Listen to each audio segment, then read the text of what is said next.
Magandang araw mga bata! Ako nga pala ang inyong kuyang kwentistang si Kuya James. At ngayong araw na ito, meron akong isang kwentong ibabahagi sa inyo. Pero syempre, bago natin simulan ng ating kwentuhan, ako ay magtatanong muna. Handa na ba kayo? Abay, magaling kong ganun.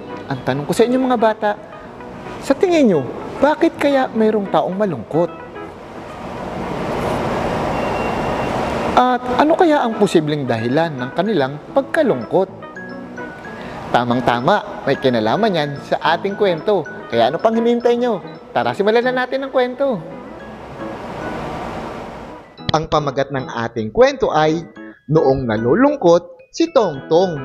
Ito ay kwento ni Maki Torricilla at ruwit ni Lucia Azul at atid sa atin ng Let's Read ng The Asia Foundation. Isang araw, si Tongtong ay nakaupong sumasandal sa kanilang pintuan. Tinatanaw ang madilim na kalangitan at nakasimangot. Tongtong? May pag-aalalang tanong ng kanyang nanay.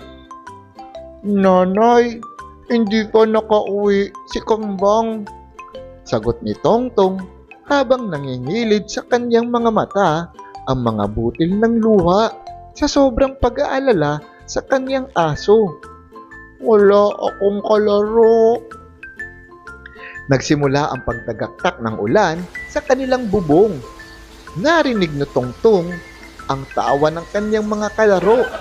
Ilang sandali lamang ay nagsidatingan sina Akay, Nene at Berto. Tongtong!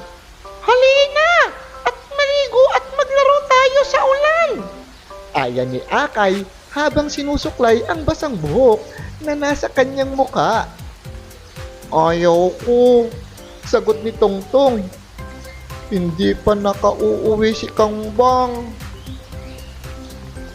Lumapit ang kanyang nanay at hinagod ang likod ni Tongtong. Tongtong, naiintindihan ko kung bakit ka nalulungkot, sabi ng kanyang nanay. Ang damdamin natin ay parang kalangitan. Minsan maliwanag, minsan madilim.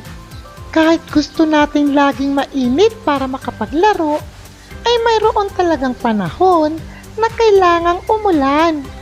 Pero hindi ba? Maaari pa rin maglaro kahit umuulan? Humarap si Tongtong sa kanyang nanay at tumango-tango. Pwede bang hintayin natin na humupa ang ulan para makauwi si Kambang?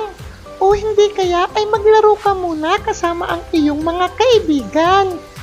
Mungkahin ng kanyang nanay. Agad na tinanong ng nanay ni Tongtong sina Akay, Nene at Berto na basa na habang naglalakad sa tubig ulan. Kayo, ano ang ginagawa ninyo kung kayo ay malungkot? Tongtong, kapag nalulungkot ako, hinihiram ko ang lipstick ng nanay. Sagot ni Berto na nakatiklop ang damit sa taas ng kanyang pusod. Tapos, haharap sa salamin at magpahid ng lipstick sa bibig. Totoo ba, Berto? Paninigurado ni Tongtong sa kaibigan. Oo, tapos sasabihin ako ng nanay na maganda ako. Dagdag pa ni Berto habang nakatakip ang kanyang kamay sa kanyang nakangiting bunganga. Ako naman, Tongtong, kapag nalulungkot ako, ay nagbabasa ako ng paborito kong libro tungkol sa mga bituin at planeta.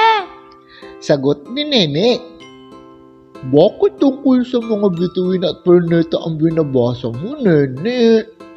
Tanong ni Tongtong. Kasi gusto ko na sa susunod ay makalipad ako papunta sa mga bituin at planeta. Sagot ni Nene na may kinang ang mga mata habang nagkukwento. Ako naman, Tongtong.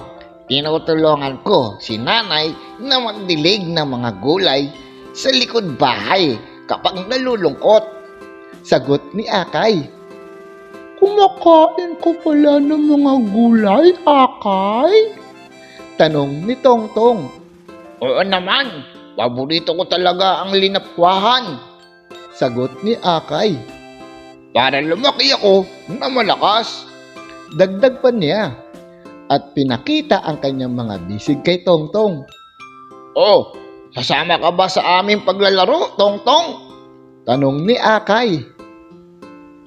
Matipid ng ngiti ang sagot ni Tongtong at nihakap ni Tongtong ang kaniyang nanay. Nanay, kasama ako kina Akay para maligo sa ulan at maglaro. Oo, Sagot ng kaniyang nanay na nakangiti. mag-ingat kayo ha. Opo, nanay.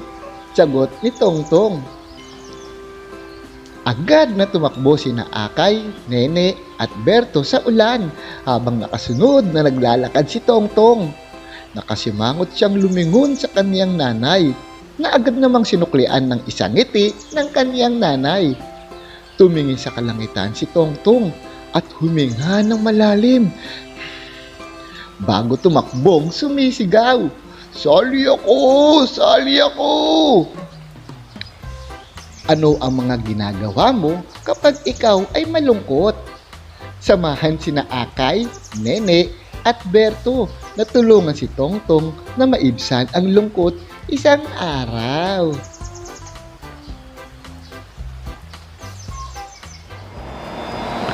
At diyan nagtatapos ang ating kwento ngayong araw na ito. Sana mga bata, marami na naman kayo napulot na aral sa ating kwento. At tandaan din natin mga bata na napakahalaga pala na mayroon din tayong mga tunay na kaibigan para sa oras ng ating mga kalungkutan at kung ano pang ating mga nararanasan sa buhay ay mayroong mga kaibigan na handang dumamay para sa atin. At syempre, ganoon na rin ang gabay ng ating pamilya at mga magulang.